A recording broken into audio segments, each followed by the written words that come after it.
हा की पुणे रेल्वे स्टेशनला श्रीमंत थोरले बाजीराव पेशवे यांचं नाव देण्यात यावं। परंतु पुणे रेल्वे स्टेशन पाहिल्यानंतर असा कुठलाही पुण्याचा इतिहास त्याच्यामध्ये प्रतिबिंबित होत नाही। पुण्यात कुलकर्णींच्या नव्या मस्तानीने पुणे स्टेशनच्या नामांतराचा नवीनच घाट घातलेला आहे। त्यांच्या या मागणीला प्रथम आम्ही कात्रजचा घाट दाखवतो। आज पुणे आणि सोलापूर विभागाची रेल्वेची बैठक झाली आणि अनेक खासदार त्याच्यामध्ये उपस्थित होते।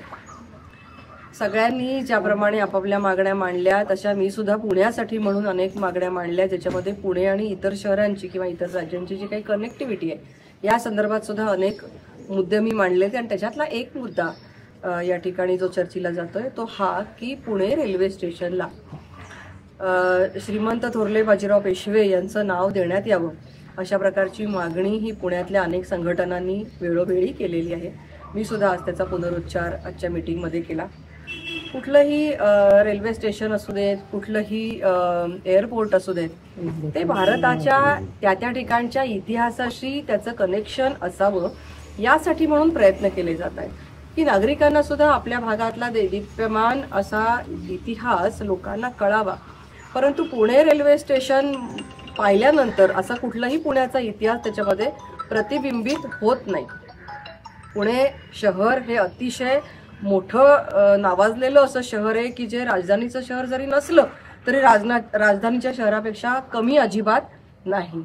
हे विद्येचं माहेरघर आहे, कल्चरल माहेरघर आहे, म्हणजे सांस्कृतिक शहर आहे, IT हब आहे, एज्युकेशनल हब आहे। असं असताना सुद्धा या ठिकाणच्या ज्या काही सांस्कृतिक इतिहासाच्या ज्या काही पाऊलखुणा आहेत त्या पुणे रेल्वे स्टेशनवर दिसल्या पाहिजेत याची आवर्जून मागणी, म्हणजे आता जे काही त्याचा जीर्णोद्धार होणार आहे किंवा रिनोव्हेशन होणार आहे यासाठी व्हावी अशा प्रकारची मी मागणी केलेली। एक दुसरा मुद्दा, थोरले बाजीराव पेशवे, आपण नेहमी असं म्हणतो की छत्रपती शिवाजी महाराजांचं हिंदवी स्वराज्य त्याचा साम्राज्याचा विस्तार अटक ते कटक करण्याचं काम हे थोरले बाजीराव पेशवे आणि एकंदरीतच हा शनिवारवाडा सुद्धा त्याचं एक प्रतीक आहे।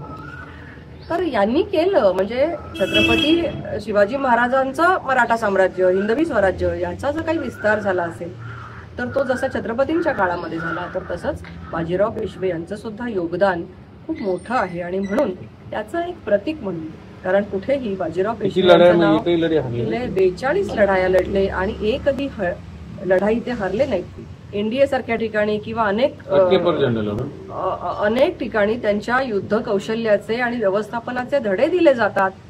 ट्रेनिंगमध्ये सैन्याला सुद्धा ट्रेनिंग देताना हे धडे दिले जातात की त्यांचं युद्ध कौशल्य कोणतं होतं की त्यांनी एकही लढाई ते हरले नाहीत। त्यामुळे असं ज्यांनी अटकेपार झेंडा लावला अशा छत्रपती शिवाजी महाराजांचा वारसा ज्यांनी चालवला असे श्रीमंत थोरले बाजीराव पेशवे यांचं नाव। पुण्यात कुलकर्णींच्या नव्या मस्तानीने पुणे स्टेशनच्या नामांतराचा नवीनच घाट घातलेला आहे।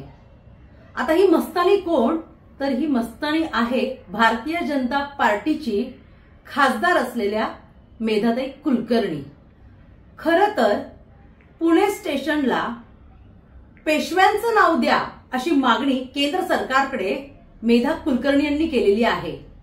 त्यांच्या या मागणीला प्रथम आम्ही कात्रजचा घाट दाखवतो, कारण ज्या पेशव्यांनी शनिवारवाड्यामध्ये बायका नचवल्या त्या पेशव्यांचा इतिहास आणि त्यांचे गुण संबंध महाराष्ट्राला माहिती आहेत।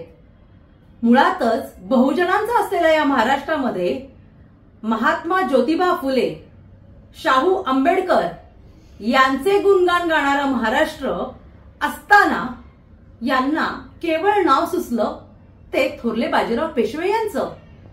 या माध्यमातूनच खरं तर मेधा कुलकर्णी यांना सांगायचं आहे की तुम्हाला इतकाच पेशव्यांचा पुळका असेल तर तुम्ही तुमच्या घराची पाटी बदलून पेशवे सदन करा, त्या पाटीचा खर्च सुद्धा आम्ही तुम्हाला द्यायला तयार आहोत।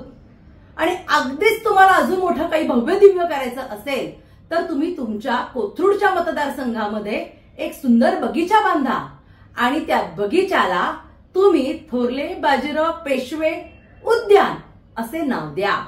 आणि अजून तुम्हाला जर स्वतःला उद्युक्त करायचं असेल याच्यातनं वेगळ्या पद्धतीने, तर तुम्ही मस्तानीचा एक सुंदर पुतळा त्या बागेमध्ये बसवा, तो काचेच्या पेटीत बसवा, आणि आता अजून त्याला मेघडंबरी करा. हा प्रश्न तुमचा आहे. परंतु पुणे स्टेशन या रेल्वे स्टेशनला कदापिही थोरले बाजीराव पेशवे हे नाव देण्यात येणार नाही. कारण आपल्या या महाराष्ट्रामध्ये मा जिजाऊ असतील, क्रांतीज्योती सावित्रीबाई फुले असतील, ताराराणी असतील, अशांसारख्या लढवय्या स्त्रिया होऊन गेलेल्या आहेत. अशा स्त्रियांचा विसर मेधा कुलकर्णी यांना पडलेला आहे. खरं तर हा विषय ब्राह्मण्यवादाकडे जात आहे आणि त्यांनी त्यांचा ब्राह्मण्यवाद पुन्हा एकदा दाखवलेला आहे आणि याचा आम्ही कडाडून विरोध करतो.